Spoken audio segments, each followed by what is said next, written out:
All right, here we go with Chapter 11, Police, Community Relations, and the Media. This one is at least kind of interesting, so that's good. The media represents a principal link between police agencies and the publics they serve. So how do we get information about police and what's going on in our community? You guessed it, we get most of that from the media.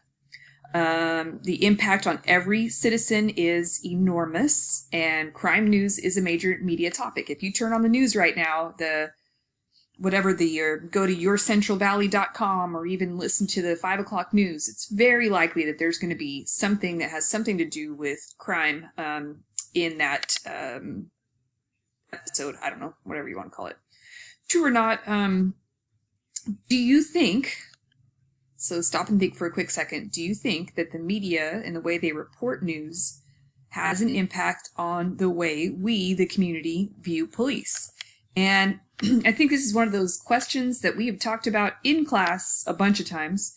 If we think back to that example, the video that we saw with the young man that had epilepsy.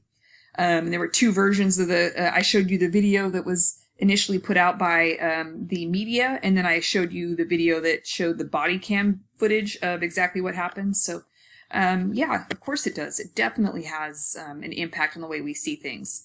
They may invade privacy or defame character of individuals, interfere with the rights. They also may uncover crimes and criminals and exonerate those who have been unjustly convicted. This is a lot of times the police and the media don't have the best relationship. I don't know how else to say that. The media does. They like to cover crime because crime sells.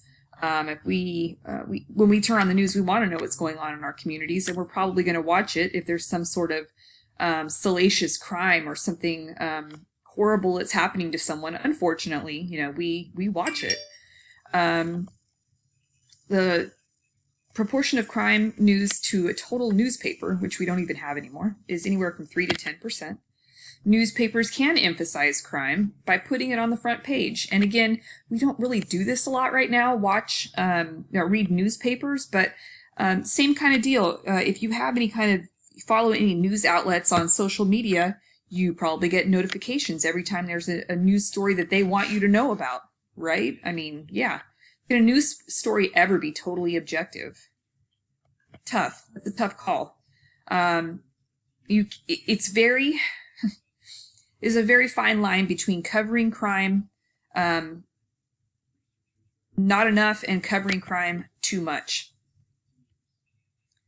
The media does like to focus on violent crime. And again, why is that? Because we eat it up, and we will spend money on the things that they're advertising while they're reporting to this. The average American child watches more than 20 hours of television a week. Right? Crazy. Excuse me. Television has been criticized by citizens for what has been perceived as exploitation of crime coverage. War of the Worlds. Tylenol poisoning. I don't know if you guys remember. Well, you don't remember this, but there was a time when I think there were like 2 bottles of Tylenol in the entire United States had been poisoned with, I think it was cyanide. It was crazy. But when the media got a hold of it, like, people didn't take Tylenol for years because of their fear, based on the media reports that they'd heard. Pepsi tampering, same kind of deal. Probably 1 or 2 bottles in the entire world were tampered with, and media reported on it, and we all went nuts. There are a lot of sensational violent crimes that do sell newspapers and draw attention. Sometimes those are helpful, and sometimes those stories are harmful. Sometimes the media has thwarted police work in other cases as well by reporting detailed clues. There are some times when there's an ongoing investigation. The police don't want certain bits of information to be released to the media, and sometimes the media releases it anyway. They have also been seen misrepresenting the news, exaggerating certain types of shootings. Basically, this is a really long chapter to tell you that the stuff that we think is important, a lot of that is placed right in front of us by the media, and the media's opinion of whatever the situation is kind of what they're going to spew onto us. Like this one's talking about Watergate and Bill Clinton's affair. But if you think about the impeachment hearings, think about the coronavirus. As of today, let's see, we're in the middle of the coronavirus outbreak, on quarantine and all that. So I might use this in the future. So if those of you who are in my class right now are like, why is she telling me this? I know that. But Fresno County has about 1 million residents. As of right now, today is April 7th. I think we only have, not only, this is going to sound bad, but we have 130 cases in Fresno County. Anyways, and we know that because of the media. Innocence Project, though, on the other hand, media outlet that actually has worked in finding innocent people and proving their innocence. So I'm not going to say all news media is bad, because it's not. It certainly is not. There needs to be some clear guidelines. Police, we know what the police job is. Media in a free society have an obligation to seek out and report the truth, even though the truth may embarrass or hinder the police. The information becomes a product that they sell in competition with other media. So we have rights, obviously, so the media is fully aware of the First Amendment rights to free speech, to having a fair trial. These are a whole bunch of other cases that were heavily reported in the media. Of course, the assassination of JFK, and I think there's all kinds of conspiracy theories.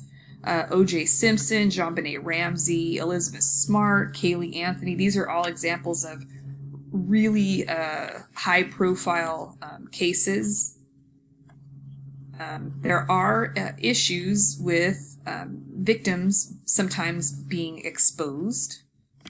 What else?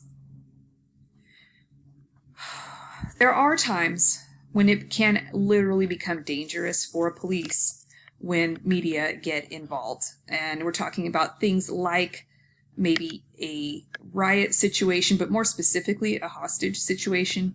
If you have police agencies reporting outside of that building, wherever the hostage situation is taking place, then the person who's taking people hostage could be watching it on their phones inside and know what's going on outside, thus making it less safe for the police officers.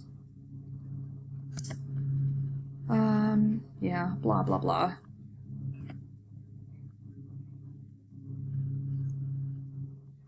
Who in the police agency should make relevant decisions? I think we all know who that is. Typically, you're going to talk, your chief is going to be the one who makes any public statements on your behalf. Voluntary guidelines are not legally binding. If you work for a police agency and you are a regular old beat cop, detective, any of that kind of stuff, you will not be making statements to the media, because that is not your role, and you would probably either be very heavily punished or fired for doing so, because that's, as a police officer, you do not make statements to the media. Kind of skipping through here, blah, blah, blah. The media need the police to get the facts. The police need the media sometimes to get those facts out. So even if they don't particularly work well together or like each other, the police and the media do, in some ways, really still need each other. Police Information Officer, PIO. This is, I know CHP has one of these, where basically he's an officer with CHP, and all he does is public statements. That's it. Yay.